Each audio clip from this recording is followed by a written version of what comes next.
Drive off brigands. Fuck, I don't want to fight lindworms now. Maybe if we had a big group of soldiers helping us, that could be doable, but otherwise I think that's too risky right now. Some thugs, oh god, 4 to 6 marksmen during the day in a forest. With low-level boys in the fight. Oh, puke.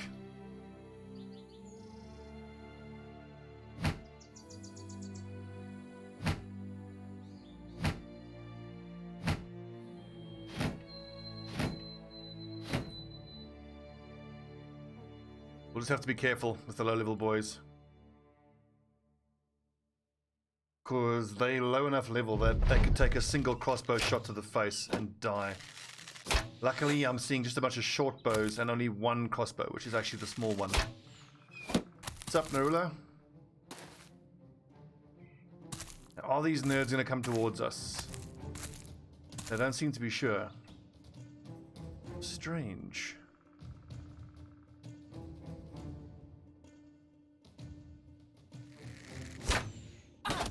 Shot!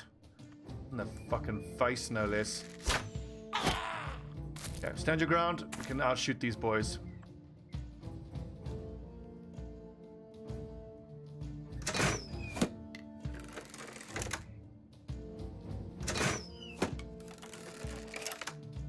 Don't think it's necessary to put a shield wall up in front. We've got enough base range defense. The back line is obscured, so that should be fine as well. Been a few days since I've been streaming. Actually, I've just been in a Witcher 2 cocoon. I've just been playing The Witcher 2. So addictive. Holy shit, it's fun. Well, I've gotten through to Vergen though. I don't know if that's the second act. I got past Flotsam. Went the Yorvith path. Good shooting, Chrysokan Shield. But just getting to know the layout of the city has proven to be a little frustrating. I suppose you gotta get used to it.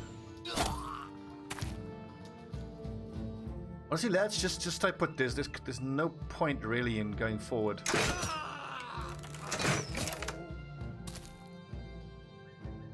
Might want to grab the high ground there, but I mean they can't attack from that high ground, so who cares? Just hold the formation, let them come.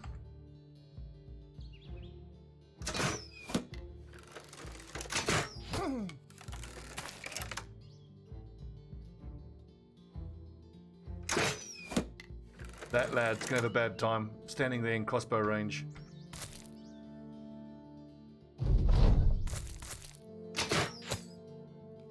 Okay. What was that hit chance on the crossbow shot? 31% is pretty high actually for a crossbow.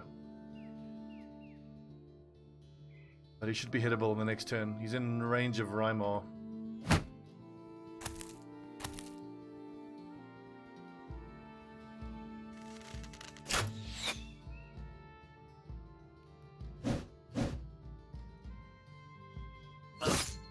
Good hit.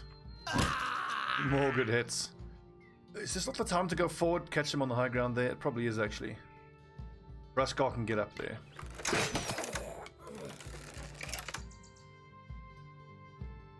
The Lush is pretty low level actually, so let's keep him... Well, here is fine, because that's a spot where you can only be in contact with, at most, one enemy, assuming we get the high ground there. Maybe I shouldn't have assumed that.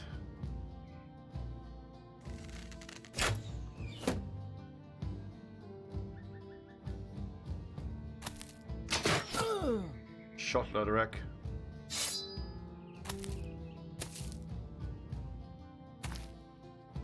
See, here's now where we needed adrenaline.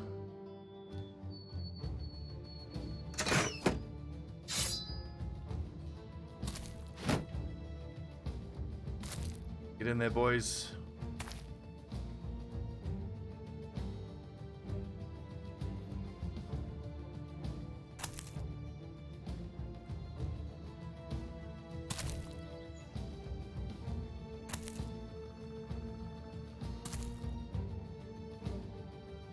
What's up, Duck Yours? But I wouldn't mind a bit of warmth now. This has been one of the coldest winters in South Africa for a very long time.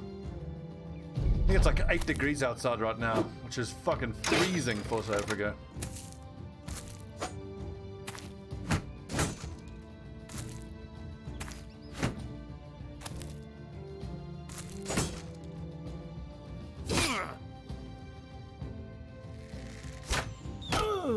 You gotta go to me in Celsius. I don't do Fahrenheit. I need to do proper temperature.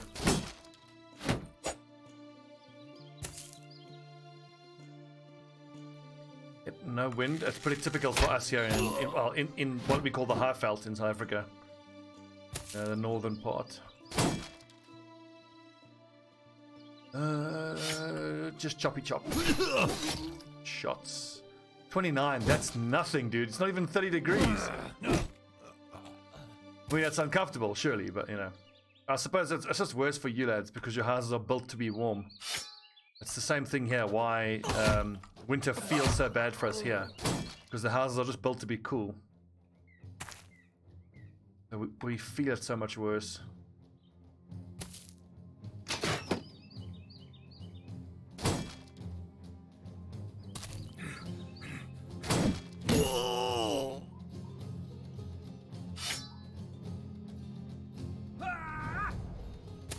Cool sound effect.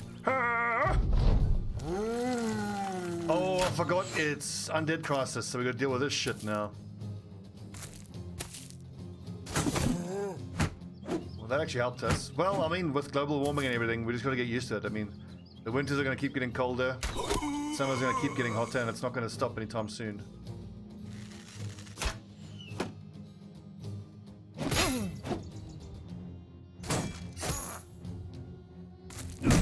Oh, crunch.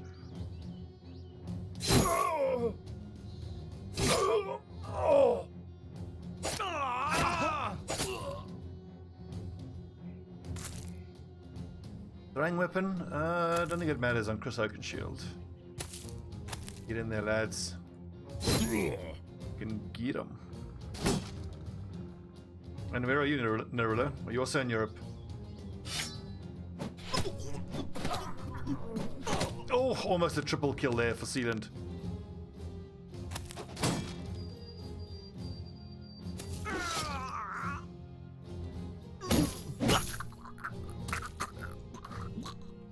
So Ruskar spent 2 turns getting into position and getting his weapon out, and by the time he's ready to attack, everything's dead.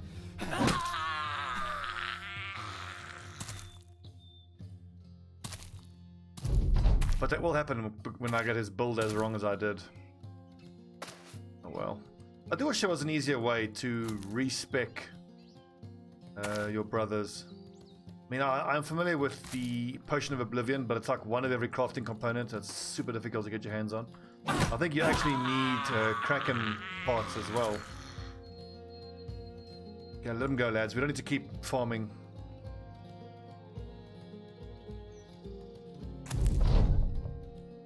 Mission accomplished. Let's go get paid.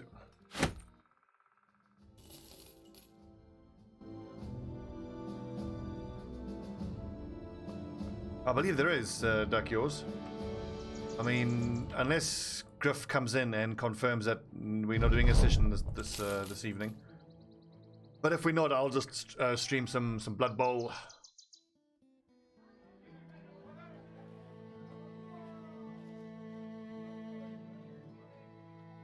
Yeah, we can do that. It's 1,000 gold. Yeah, it'll be great if we can have another session. I think this would actually wrap up the storyline. I'm actually quite keen to get this storyline over with so we can get a new one going, because I think a new one is going to be much better for us. Because we've kind of worked out all the kinks. I haven't seen anyone. Welcome, my friend. The awesome range defense, but other than that, he's terrible. I'm trying to see what this is. If this is a nice big old group of zombies, that's walking XP.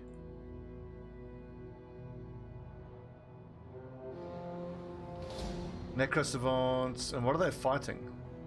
Ah, another group of... I haven't seen that icon before. Necromancer, Armored Vidagangers, Fallen Heroes, Markland Pikes. Hide by House Kaltenborn. Should we intervene? we should.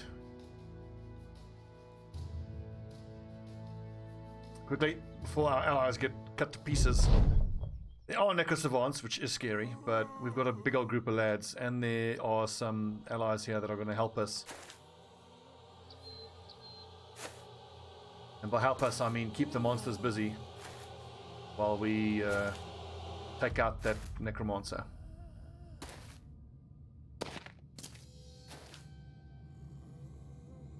Actually, no, it looks like they got wiped out, so it's just us against them. Shit. Okay, that complicates things.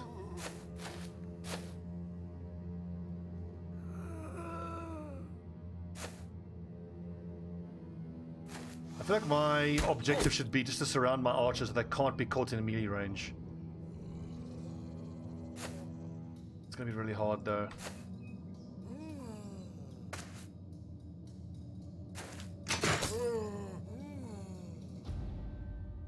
I'm gonna keep Cabba Beast back because he's got taunt. So if he has to, he could probably even use taunt twice if there's necro savants here.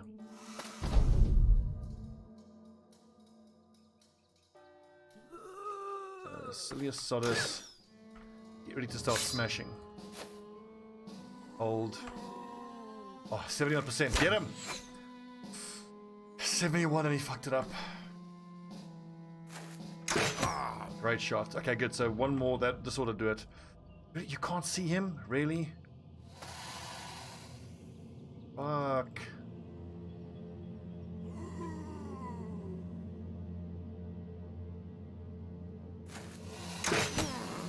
Well done, Lord Nasty. Okay, cool. Now I can get to work on all of these undead.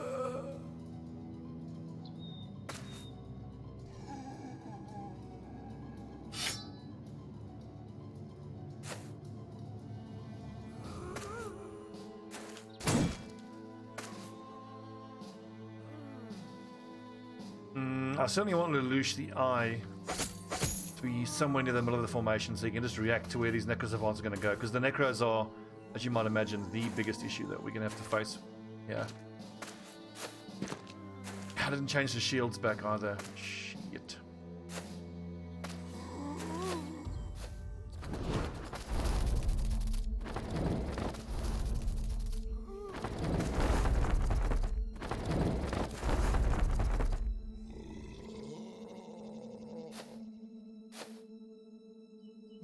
Bonk.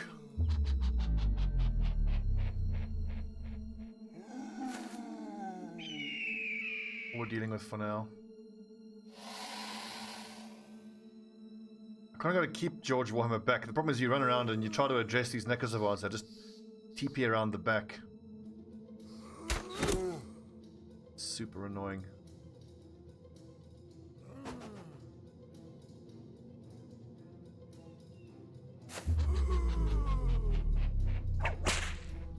Job.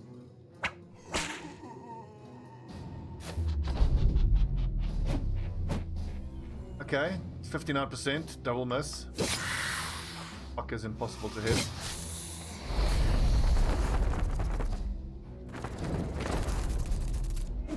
Good dodging. That could be huge for us. I think, lads, just stay where you are and just output any damage that you can. Pretty sure I can kill that one. I don't need to swap out because I can shield.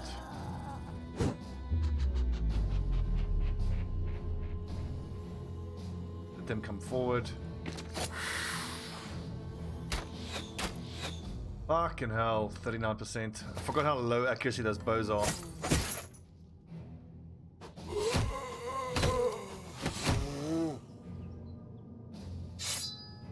Lord Nasty will get rotated out by someone, that's pretty much for sure.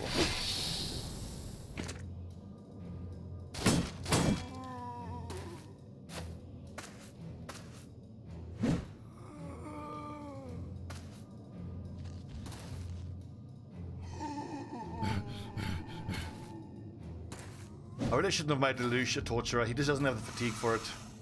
Bit of a waste.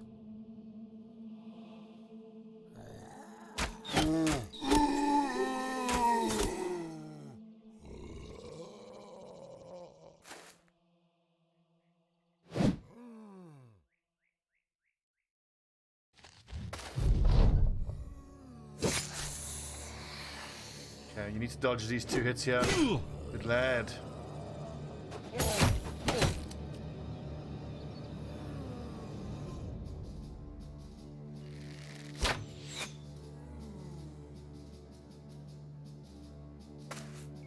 They're trying to run around and address that Necrosavant overly is a mistake. Let's just make sure we kill all this other stuff. I mean, he'll get taken out eventually. And Lodorak has proven to have pretty damn decent defense.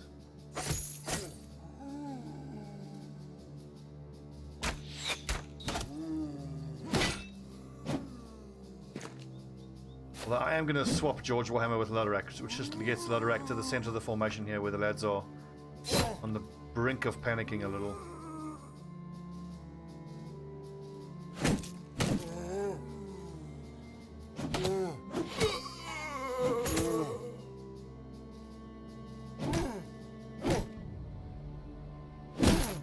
Hit. Oh, love the Warhammer.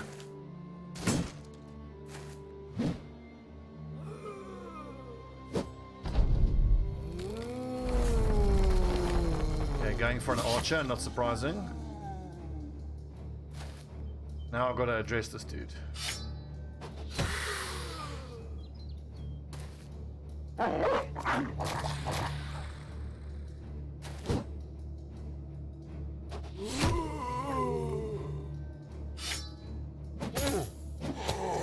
Kill Sealant. I think I can probably taunt this guy.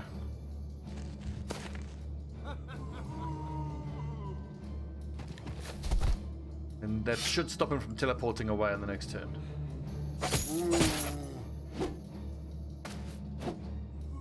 And that frees up Lodorak, who can now go to the right hand side because morale is breaking there.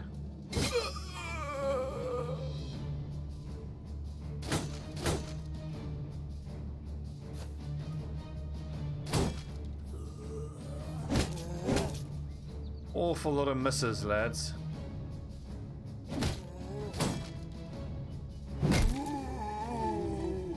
Excellent.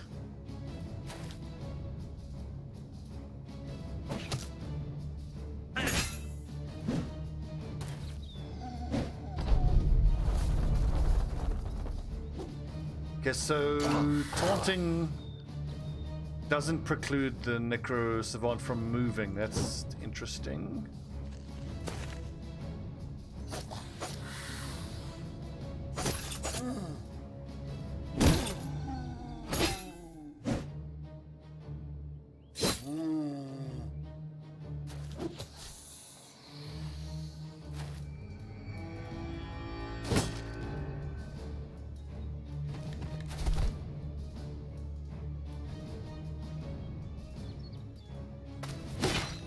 Get him, lads.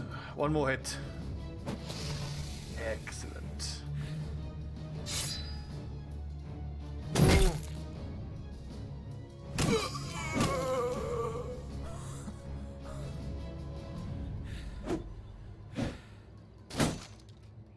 So it feels like we're getting through this pretty easily.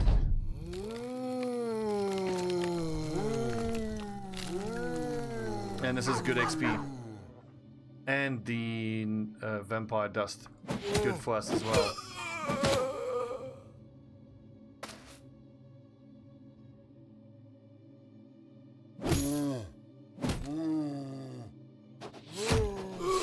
Ah, solid kill.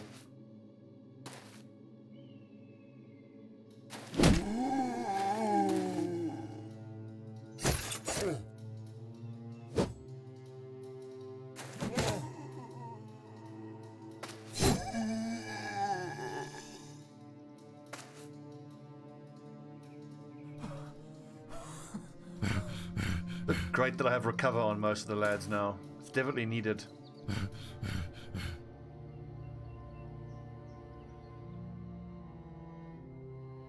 I think it's worth rotating just to get an attack off this turn. Finally!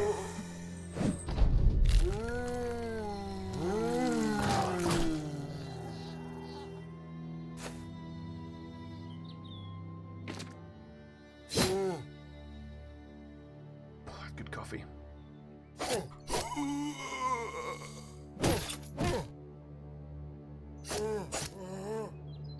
What's good to know is that it won't be long until David Ironheart will be able to use a two-handed warhammer of his own.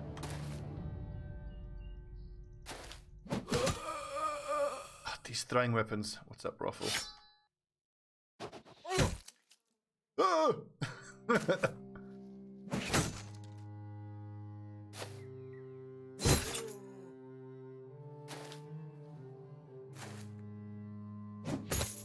I don't know, I have axes I can throw. I do.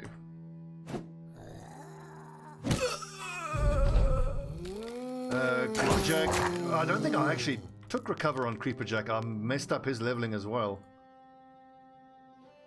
Yeah, God, I've ruined so many of these guys.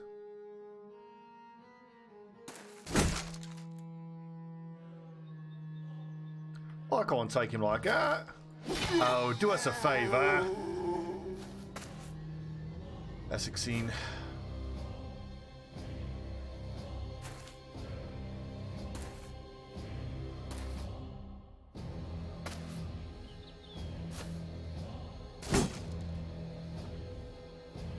Alright, let's save the throwing weapons. Crunch. What's up, Spunk?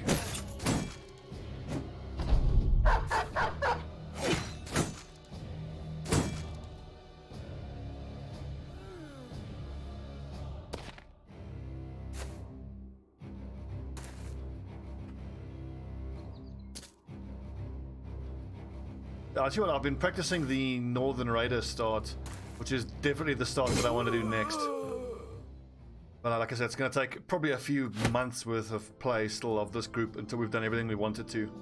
At a certain point, I might just put it to a vote whether I keep streaming the 13th Legion, or whether I stop streaming them, I'll play them offline, and then I can just do highlights of when I do one of the major fights, like, you know, Goblin City or whatever, Black Monolith, all that good stuff. Okay, hit points is fine. Initiative is not great. I think I do want to make him dodgy though. Dodge is so good. So 9, 10, 11, so we've got 4 perks left. And a light armor wearing Hammer Raider, so we definitely need Berserk. That's one of the 4. Killing Frenzy would be great as well. But I think I want my Hammer Raiders to hold the outside flanks. The other option is I could just make a decision on which of the Raiders holds the outside flanks. Maybe it's just if someone who's a two-handed weapon user that has multiple stars in melee defense. I just worry that once he has his Warhammer, 20 odd melee defense plus, could get up to 40 or so at reach advantage. Right, he needs 4 more. He's got 4 more perks. I think so. What's mandatory? Reach advantage and Berserk are mandatory. And then if I take dodge, that leaves me 1 left. He's going to get exhaust very, very quickly if I take dodge on him. So then I might want to take dodge and relentless. And I can't get killing frenzy. And I can't get underdog. Underdog is necessary if it's for one of the guys who's holding an outside flank. I mean, eventually we're going to want 2 Warhammer users, 3 Bardiche users, and 2 Torturers. But I suppose whether you put the hammers on the outside flank or you put the Bardiches on the outside flank doesn't really matter, as long as the person who has the better melee defense is there. The Hammer Raider, 1 star.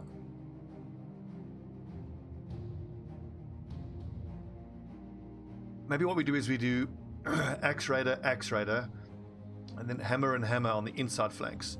Because then they would never be surrounded by more than 3, so then you can get away with not having underdog. And then the outside flank Raiders don't have to use a Bardiche, they could use a Great Axe as well, so they can potentially swing in a big circle as well. So all of that means I don't think I'm going to take underdog on the Hammer guy. Initiative is good. He gets...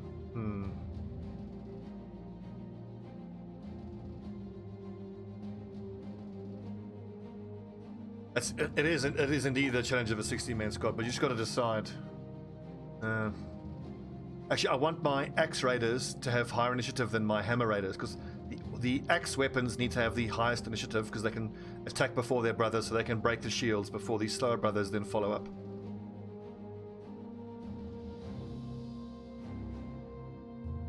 Let's just see what his fatigue is going to be once he's using his two-handed warhammer. So it's pretty much 80. That's pretty damn good.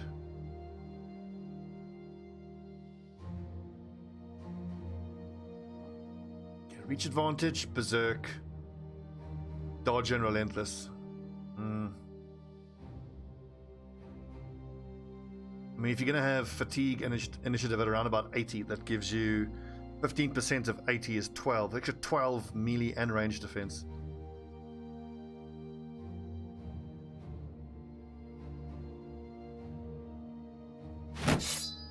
Do it. Do it now. Come on. We want to, the objective now is to get his initiative and fatigue numbers to be more or less the same. And then the same for you, so Chubrak.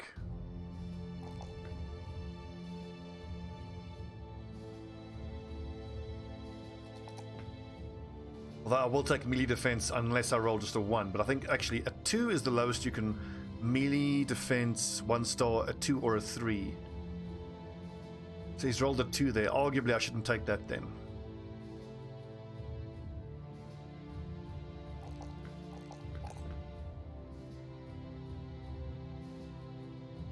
Well, I'm hoping for around 70, because what I want is someone to be able to use Shatter potentially twice. That's 23 plus 23 is 46, and then that leaves them with, so 17 minus 46 is 24, plus another 15 because you recover 15 over that turn, leaves you with 39, and then if you want to use Shatter twice again on the next turn, you need 46. So 46 minus 39 is 7, so 77 is what I would need then. Be able to shatter on the next turn, shatter. But the numbers are a little bit different because a lot of the time we are going to use adrenaline to overcome the fact that we don't have quick hands anymore. So you would need to, of your 9 action points, use 4 to put your shield away. Hopefully the enemy would have moved 2 squares away then. Then you spend your other 4 ability points to move into melee contact with the enemy. Then you use adrenaline, so you can attack first on that next turn.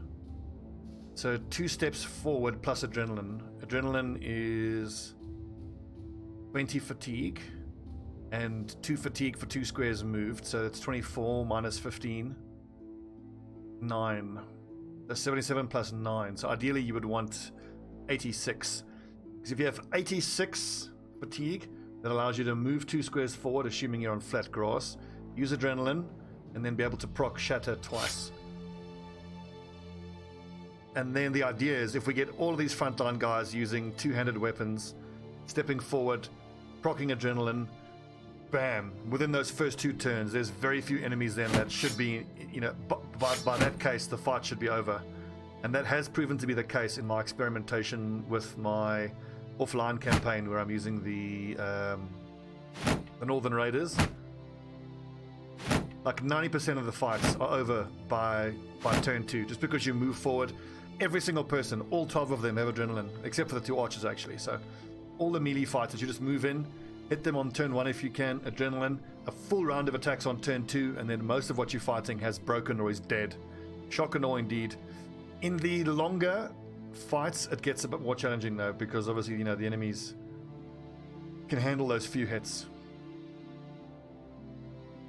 So Chubrak, I might take hammer specialization at this level if I had a pole hammer, which I don't. Yes, I don't. I not. I could just take Colossus then, just get it out of the way. Let me just see how this lines up with my build. Raider lad, student at level 1, yes. Adrenaline level 2, rotation at 4, recover at 5, then reach advantage. Recover, reach advantage, nimble, Colossus, berserk. Weapon spec at level 10 is a bit low. But then again, he's going to stay on the back line until he's at level 10, so...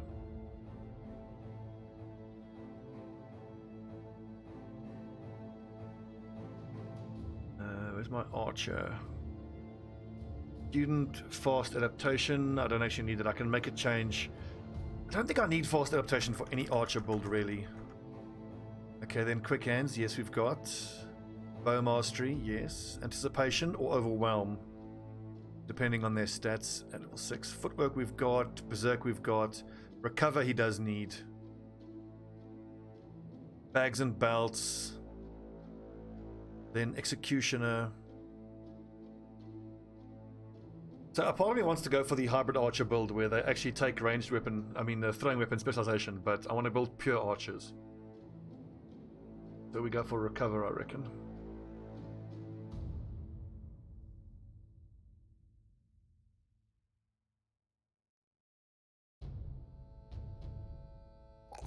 Oof, that's nice. Let's see here. Let's actually go for initiative. I think I'm going to take overwhelm on this archer. He's got 2 perks left. At level 11. I mean, 84 initiative is pretty good.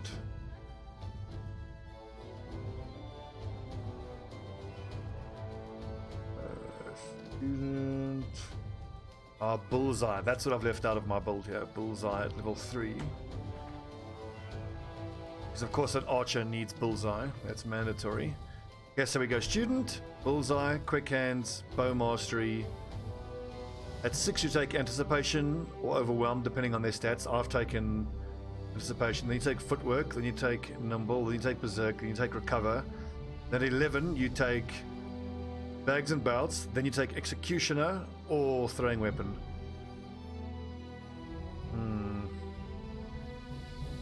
It very much is fatigue heavy, which is why we've got recover.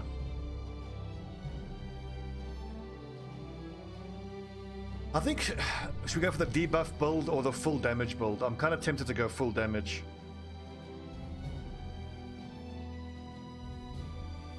He's got 2 perks left.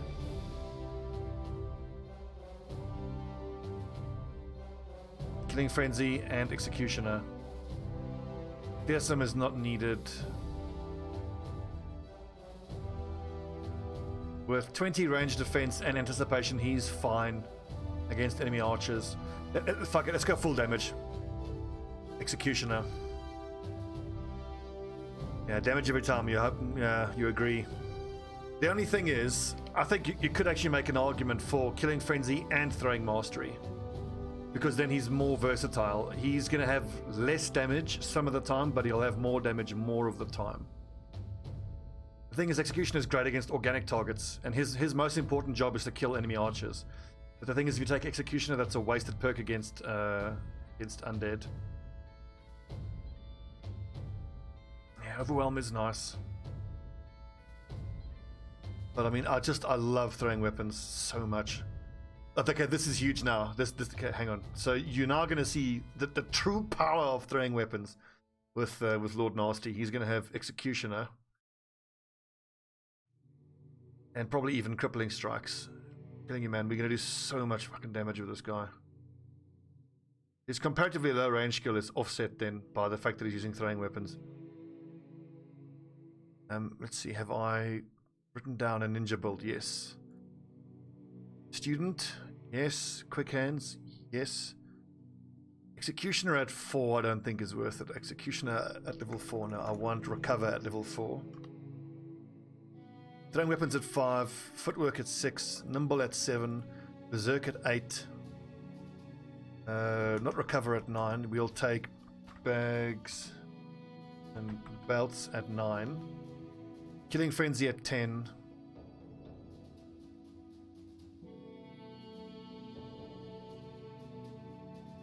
And then at 11 we take Executioner. And well, I haven't actually thought about whether he needs anticipation. No, he'll get up to 30 organically, so he doesn't need anticipation. So my level 11 perks are Executioner and anticipation if less than 30 range def.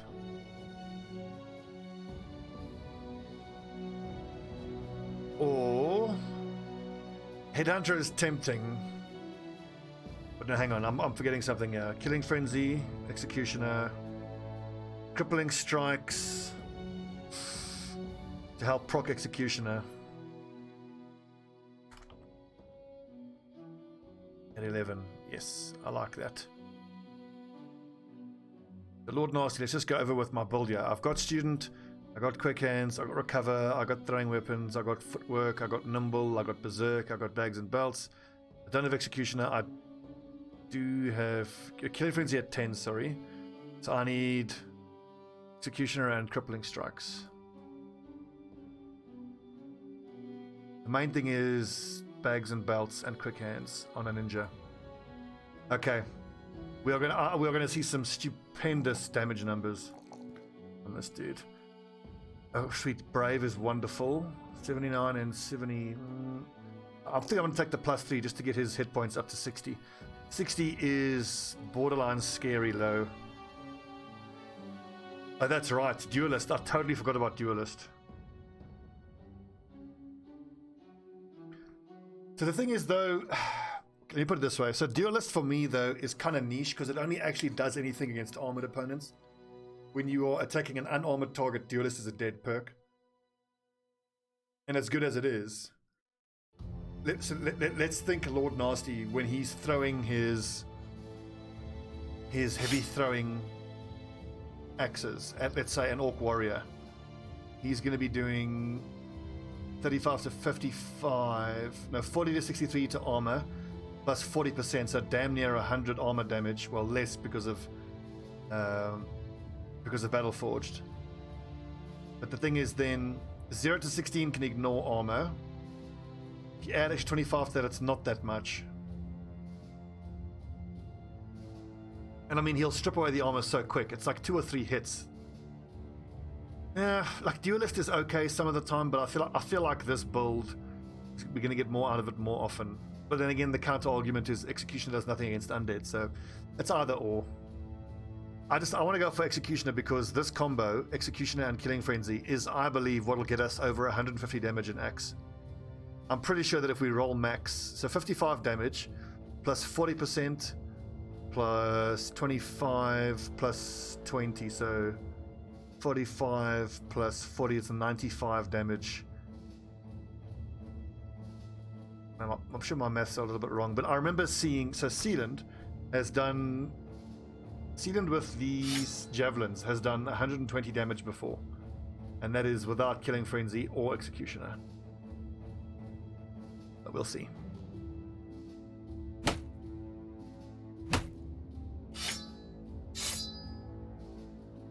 So if you look at the difference in how I've leveled up Sealand, who is my crossbowman, I took crossbow mastery, whereas Lord Nasty is the ninja. Any hits he gets with the crossbow are just a bonus, and I've found that crossbow mastery is totally underwhelming.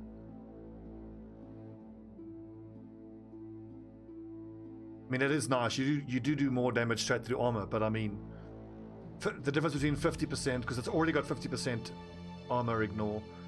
The extra 20% isn't all that much. The 50% armor pierce on the crossbow base is usually devastating enough to inflict an injury anyway, especially with crippling strikes.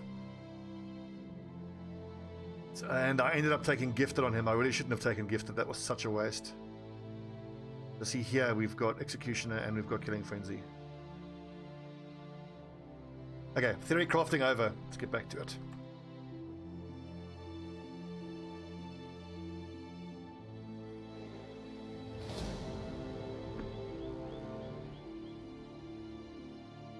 No leader, not worth fighting.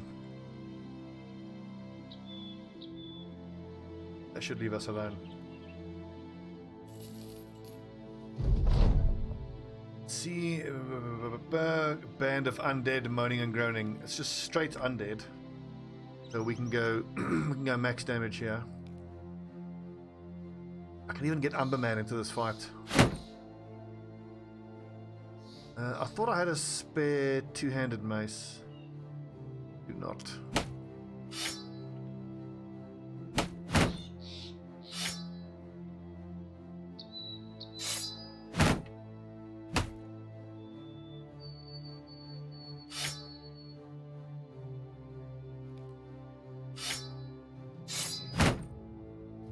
What about the two-handed cleaver? No, we have yet to get our hands on a crypt cleaver. 5. We can leave out one of the level 11s. Probably Silius Sodus. Loader can sit this one out. Sealant can sit it out. I think Sealant sits it out. Yeah.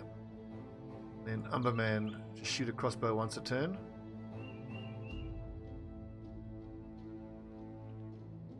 Ah, fuck it. Just stab with a pike.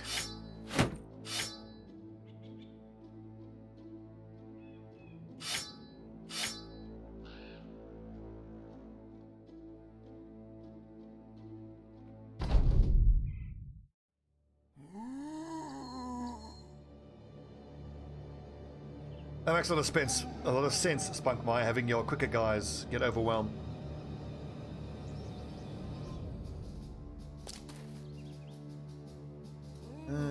Let's take this line here, boys.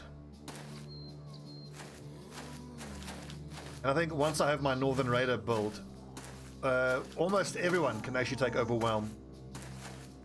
Because almost everyone is going to be using adrenaline, so everybody's going to be attacking first. And in that case, you can even make an argument for having more lads go the one-handed duelist build, just to get that extra little bit of utility out of duelist, out of overwhelming strikes, because you can attack more often.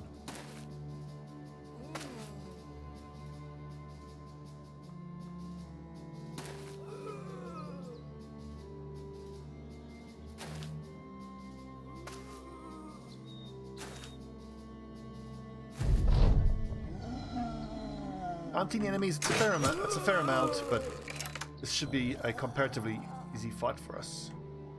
Hold the line, boys, let them come.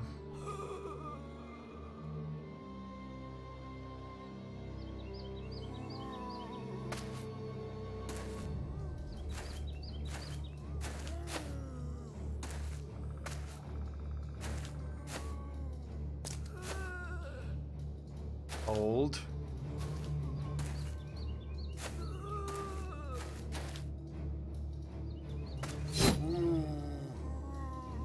Rymar, you're still better off using that bow.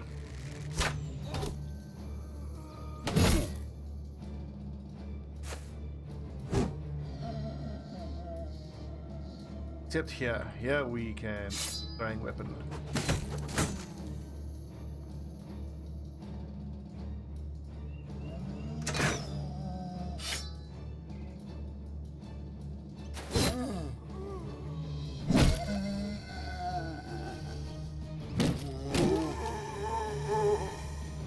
Nasty, our throwing weapon specialist.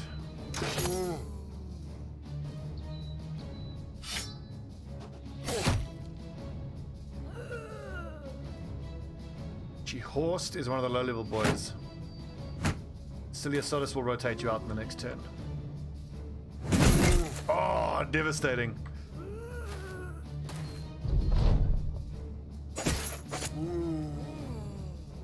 Indeed, Spunk, makes sense, and that's the kind of thing I'm going to be experimenting with in my next playthrough. So one of the things I love about Battle Brothers is just how, you know, it's almost endless how many different tactical options there are.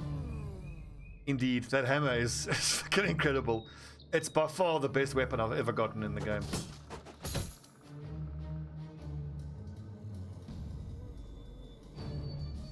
This is why I want to change up my composition to be more axe heavy, just so we can spend one turn breaking shields and then really going to town.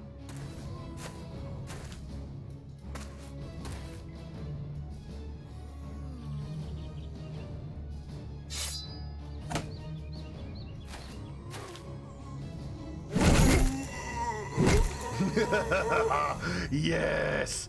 And look at the 20 defense. Excellent. This is the kind of thing that I'm hoping to achieve once I get the builds right with these two-handed guys. Because I've been struggling mightily to get myself off of my quick hands dependence. And I still leveled Ruskar up incorrectly. I still think if you play your cards right and you're careful, you can probably get more passive defense out of reach advantage and adrenaline than you could have by swapping a shield in and out with quick hands. Are we?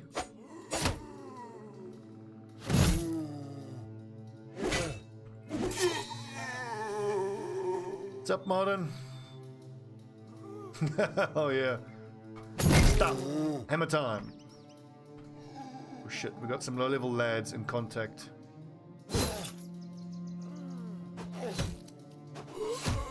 Never mind. Lord Nasty is online.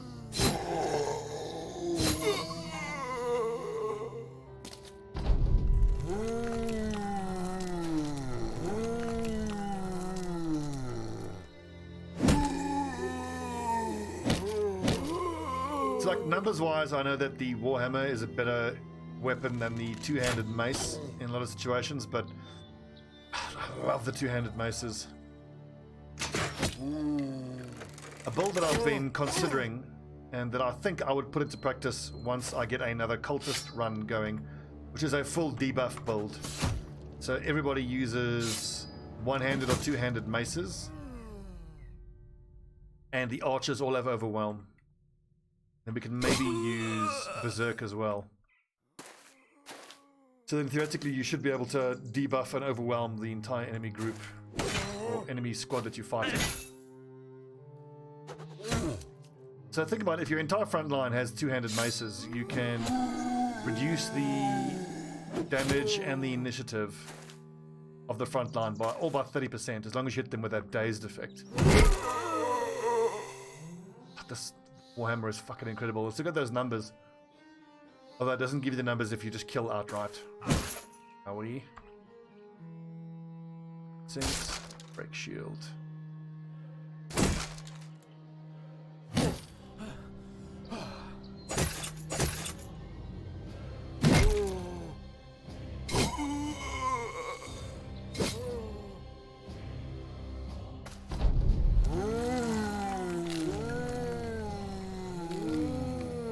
And this happens to me so often when I'm this late in the game where I realize how I've leveled some of my lads incorrectly. Because I wasn't disciplined enough throughout the campaign in leveling up the boys carefully. So silly.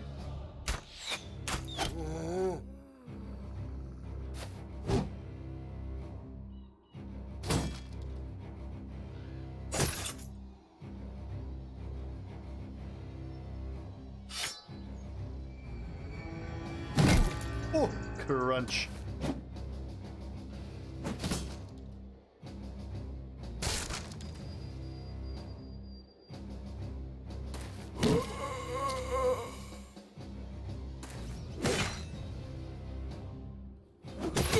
Nice, good hit.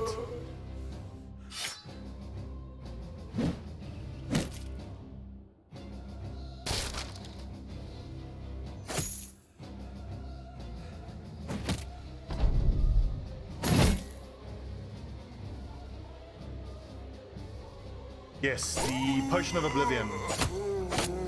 So we can do that for one person. I might actually save it for Ruskar, I think. Because Ruskar has better stats than Creeper Jack. And besides, I've built Creeper Jack as a frontline shield specialist and mace user. Which eventually I want to move away from having shield specialists on the front line. The only two shield specialists will be our torturers. That Potion of Oblivion, I think you can only make it once.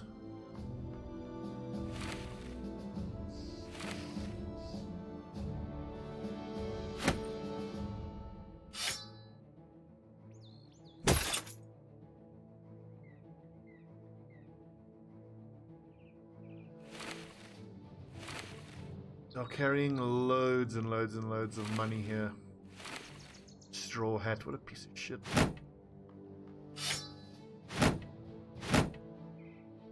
Is Scramasax the most common weapon in the game? It probably is. I do wish they would tweak the numbers a little bit so that these Scramasai would appear a little bit less often. And some of these newer niche weapons don't appear nearly enough. Like, getting your hands on a Bardiche is really hard.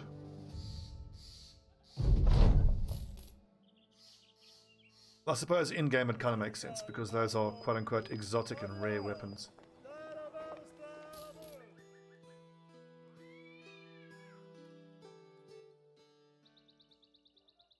I actually don't know the answer to any of those questions. Is the Kraken renewable, and how many tentacles does it drop? Oh. Right, where is our major city? Schnellmark is where we make all our money. Level ups? Yes. Horse the Axe Raider. These numbers aren't wonderful. Get his hit points up to 60, and then that should be the minimum he needs. Plus Colossus gets him 75. A few more and he should be good. He'll be a decent Axe Raider though. 66 at 4. That's pretty promising.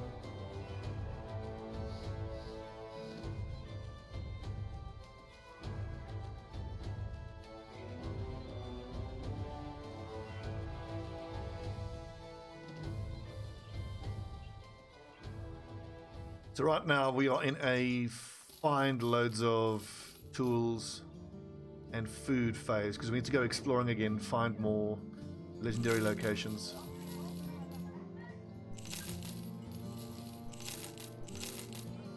I don't need any winged maces. We already have one Warhammer, but I might want to hang on to that one.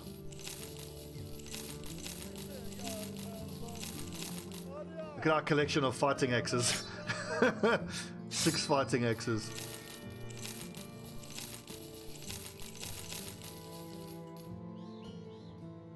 I don't need any of this armor.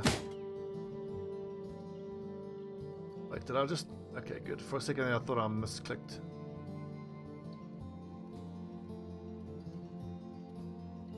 It's weird.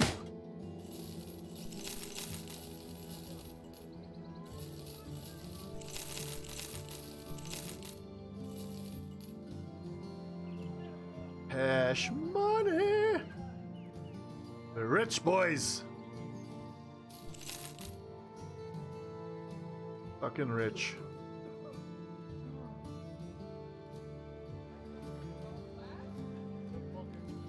He's rubbish.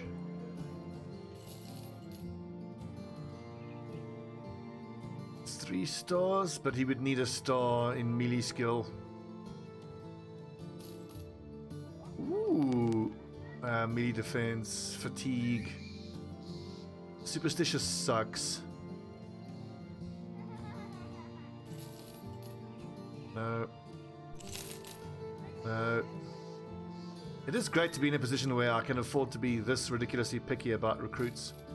I mean, we have such a stock of lads already. Range skill, melee defense, no.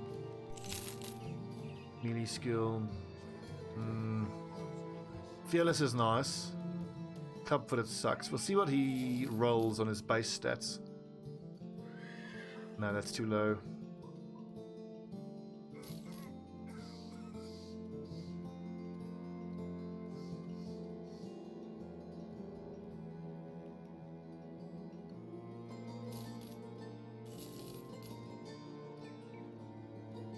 Oh yeah, well, we've struggled for 300 days.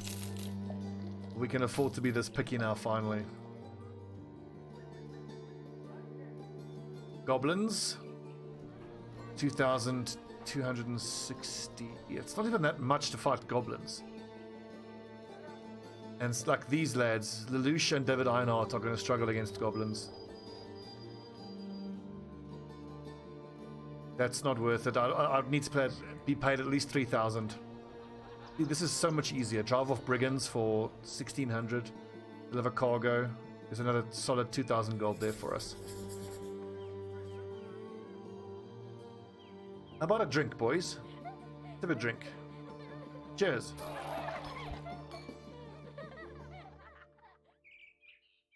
Good episode.